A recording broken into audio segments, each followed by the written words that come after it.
تو اللہ نے ایسی ایسی دعائیں ایسے ہی نہیں بتائیں، ربنا ولا تحملنا ما لا طاقت لنا بھی، اللہ ہم پہ وہ بوجھ نہ ڈالیں جو ہم بیئر ہی نہیں کر سکتے. یہ کیوں بتائی ہیں؟ کیونکہ اللہ کو پتہ ہے.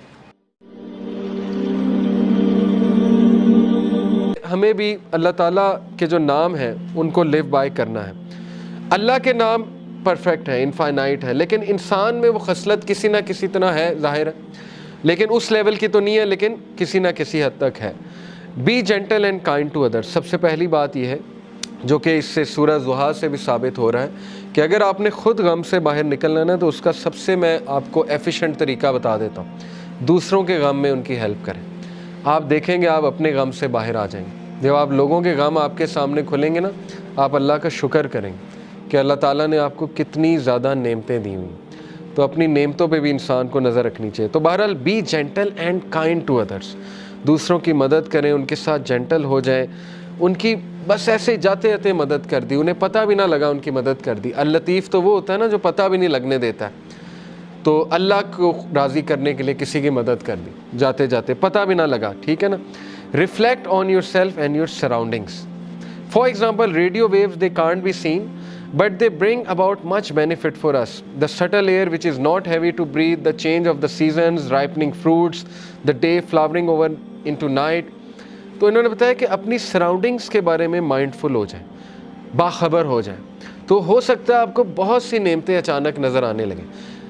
جو غمگین لوگ ہوتے ہیں نا، میں آپ کو ان کا ایک ایشو بتا دوں. جو ڈپریس لوگ ہوتے ہیں وہ اپنے اندر کھوئے ہوتے ہیں، ان کو صرف اپنے دکھ نظر آ رہے ہوتے ہیں. اس لیے نا ڈپریشن کی ایک سٹیج ہے کہ جب انسان سیلفش ہو جاتا ہے. یس ڈپریشن ریئل ہے، کلینکل ڈپریشن از ریئل. انسان ڈپریشن میں چلا جاتا ہے. میں یہ نہیں کہہ رہا ڈپریس لوگ سیلفش ہیں، میں یہ کہہ رہا ہوں کہ ایک خاص سٹیج پہ ڈپریس لوگ سیلفش ہوتے ہیں شروع میں، کیونکہ they are only looking with in themself, they are only looking with in themself. تو لطیف کو آپ ایسے اپنی لائف میں لا سکتے ہیں، اس ایٹریبیوٹ کو پریکٹس ایسے کر سکتے ہیں کہ آپ اپنے ارد گرد کی طرف دیکھیں، آپ کو نظر آئے گی اللہ کی رحمت اور اللہ کی شفقت نظر آئے گی. آپ کو سائنز ہو سکتا ہے نظر آ جائے. ٹھیک ہے نا. ذرا چلیں پھریں، باہر نکلیں. بیٹھے رہیں گے تو ڈپریسڈ رہیں گے. ذرا ایکٹیو ہو جائیں، اللہ سے مدد طلب کر کے تگڑے بنیں، ایکٹیو ہو جائیں. Grow your love and amazement for اللطیف. اور پھر اس کو تیسری طرح آپ کیسے اپنی زندگی میں لا سکتے ہیں کہ اپریشیٹ کریں، پڑھیں. یقین کریں آپ صرف ٹائنی اور مائنیوٹسٹ ڈیٹیلز کو پڑھیں کہ کائنات میں کتنی پریسیجن ہے اللہ کی طرف سے. یعنی ایک ایک سینٹی میٹر، ایک ایک انچ کے فاصلے سے اللہ تعالیٰ نے متعین کی ہوئی ہیں چیزیں. آپ صرف دیکھیں جوپیٹر جو ہے اس کی گریوٹی ہمارے ارتھ سے ایسٹیرائڈس کو ہٹا رہی ہے. یعنی دیکھ لیں اللہ تعالیٰ نے کتنی پریسائز کریشن ہے اللہ تعالیٰ کی. ہر پلانٹ کا مقصد ہے، ہر سٹار کا مقصد ہے. یہ بالکل اسی طرح ہے جیسے کمپیوٹر کا مدر بورڈ آپ کھولیں تو تھاؤزنڈز آف اس میں مائکرو پروسیسرز لگے ہوئے، تھاؤزنڈز آف پارٹس ہیں. All are combining together to give you one process. ایک پروسیس وہ سارے کمبائن کر کے کرا رہے ہیں. تو انسان ورتھ لیس نہیں ہے. انسان کے لیے اللہ نے یہ دنیا جو ہے یہ رہنے کی جگہ بنائی ہے اور مسخر کی ہے اس کی چیزیں. میگنیٹک فیلڈ بنائی. Magnetic field, you should be thankful for magnetic field. Magnetic field نہ ہوتی تو یہاں دنیا میں ہم رہ ہی نہیں سکتے تھے. ٹھیک ہے نا. اوزون لیئر نہ ہوتی تو دنیا میں ہم رہ ہی نہیں سکتے. تو اس کو اپریشیٹ کریں اور اللہ سے محبت قائم کریں. ٹھیک ہے نا. دیکھیں آپ کو محبت کب ہوتی؟ ماں باپ سے. جب آپ ریئلائز کرتے ہیں کہ یار انہوں نے کتنا کچھ کیا ہے میرے لیے، تو آپ کی محبت قائم ہوتی ہے ماں باپ سے. تو اس کو اکثر ریوزٹ کیا کریں، اسپیشلی جب آپ ڈاؤن فیز میں ہو، جب آپ بہت زیادہ غم کی اسٹیٹ میں ہو تو ریوزٹ کیا کریں کہ نہیں اللہ تعالیٰ نے کتنا کچھ کیا. ٹھیک ہے نا. چوتھی بات ہے have the right intention in all you do. Al-Latif knows all you do, every minute detail, every thought, every desire, every intention. So take account of yourself. اس ایٹریبیوٹ کو آپ نے اپنی لائف میں کیسے لانا ہے کہ آپ جو بھی کر رہے ہیں نا اس کو ریوزٹ کریں، اس کی انٹینٹ دیکھ لیں. What is your intention behind this? تو یہ اس لیے کیونکہ یاد رکھیں کہ اللہ لطیف ہے اور اس کو ایک ایک آپ کے دل کا راز پتہ ہے. اس لیے اپنے دل کو صاف کر لیں. ٹھیک ہے نا. کہ کیوں کر رہا ہوں میں یہ دین کا کام، کیوں کر رہا ہوں میں یہاں، کیوں آتا ہوں، کیوں جاتا ہوں، کسی کی مدد کیوں کر رہا ہوں، فلانا کام میں کیوں کر رہا ہوں. اور آخری جو انہوں نے بات کی ہے کہ اللہ سے، اللطیف سے دعا کریں یہ نام لے کے. کہ اللہ تو اللطیف ہے، تو میری تمام چیزیں جانتا ہے، تو میرے وہ بھی چیزیں جانتا ہے جن کو میں بھی نہیں جانتا. انسان کا جو انکانشیس پارٹ آف مائنڈ ہے، ٹھیک ہے نا، کانشیس تو ہم جانتے ہیں، انکانشیس نہیں جانتے.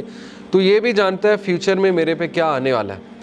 تو اللہ نے ایسی ایسی دعائیں ایسے ہی نہیں بتائیں، ربنا ولا تحملنا ما لا طاقت لنا بھی، اے اللہ ہم پہ وہ بوجھ نہ ڈالیں جو ہم بیئر ہی نہیں کر سکتے.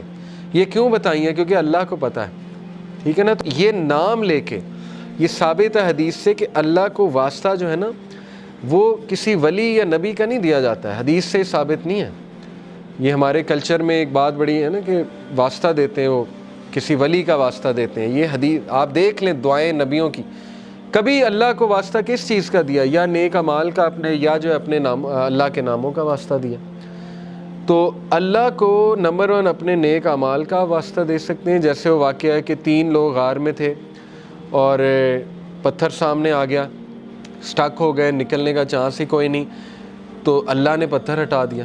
لیکن یہ کہ تینوں نے اپنے نیک عمل کا، ایک نے کہا اللہ میرے ماں باپ سو گئے تھے، میں دودھ کا گلاس لے کے کھڑا رہا، تجھے راضی کرنے کے لیے کہ اٹھیں گے تو میں پلا دوں گا، تو میں ساری رات کھڑا رہا، اگر تجھے یہ عمل پسند آیا تو اس کو پیچھے ہٹا دے. اللہ نے پیچھے ہٹا دیا تھوڑا سا. دوسرے نے کہا اللہ مجھے دعوت گناہ، میں گناہ کرنا چاہتا تھا، لیکن اس عورت نے جب میں انٹر ہونے لگا تو اس نے کہا اتق اللہ، اللہ سے ڈر جا، تو میں اس وقت اس مومنٹ پہ، اب یہ دیکھیں کتنی امید ہے اس کے پیچھے، اس شخص کے لیے جو گناہوں میں ڈوبا ہوا ہے. ایک شخص یہاں تک پہنچ گیا تو اس کا مطلب پیچھے سے گناہ کرتا آ رہا تھا نا، ایک دم تو نہیں بندہ یہاں پہ پہنچ جاتا زنا کرنے. اس کا مطلب اس کی پیچھے سے گناہ گار لائف چلی آ رہی، اس کو تھاٹس آتے ہوں گے، پتہ نہیں اس لیول پہ وہ آیا کیسے. لیکن جب وہ ایکسٹریم کرنے لگا، زنا کرنے لگا، تو اس عورت نے اسے یاد دلا دیا کہ اللہ سے ڈر جا. تو اس نے کہا میں ڈر گیا اللہ. اب اللہ کو یہ عمل کتنا پسند آیا. حالانکہ کوئی کہہ سکتا ہے کہ یار وہ تو پہلے سے گناہ کرتا آ رہا ہے، یہ کیا بڑی بات ہے، پیچھے ہٹ گیا. نہیں، اللہ کو یہی تو پسند آیا ہے کہ وہ میرے ڈر سے پیچھے ہٹ گیا. تو اللہ از آل اپریشیٹو، اللہ اپریشیٹ کرتا ہے. اللہ نے پتھر ہٹا دیا. تیسرے نے کہا اللہ میں نے جو ہے وہ کسی نے میرے پاس بکریاں رکھوائی تھیں، اور وہ یہ کہ اس کے بکریوں کے بچے ہو گئے، تو اس سے میں نے کچھ پروفٹ کما لیا. جب وہ واپس آیا میں نے اسے بکریاں بھی دی اور وہ پروفٹ بھی دیا. یعنی اس لیول کی آنیسٹی. تو اللہ اگر تجھے یہ پسند آیا ہے، تیرے لیے کیا تھا اور تجھے راضی کرنے کے لیے، تو پتھر مکمل ہٹ گیا. تو یہاں سے ثابت ہوتا ہے کہ اپنا وہ عمل آپ نوٹ کریں جو آپ نے خالص اللہ کے لیے کیا ہے. اس سے یہ بھی ثابت ہوتا ہے کہ اچھا ہے کہ آپ نا ہر عمل پیور اللہ کی رضا کے لیے کیا کریں، کیونکہ مصیبتوں میں وہ چیز کام آئے گی. ٹھیک ہے نا، جب آپ پہ مشکل وقت آئیں گے تو آپ وہ کوٹ کر سکتے ہیں. اس میں کوئی پرائیڈ نہیں ہے کوٹ کرنے میں، بلکہ تو اچھی بات ہے کہ اب آپ اپنا ہر عمل میک شور کریں گے کہ وہ اللہ کی رضا کے لیے ہو، خالصتاً میں اللہ کو راضی کرنے کے لیے کروں. ٹھیک ہے نا، تو اس کو ریوائز کرتے رہیں.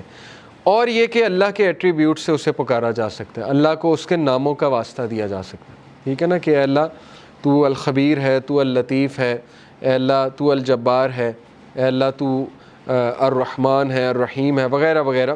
تو الفتاح ہے. الفتاح کون ہوتا ہے؟ کھولنے والا، راستے کھولنے والا. جب سارے راستے بند ہیں تو اللہ الفتاح ہے.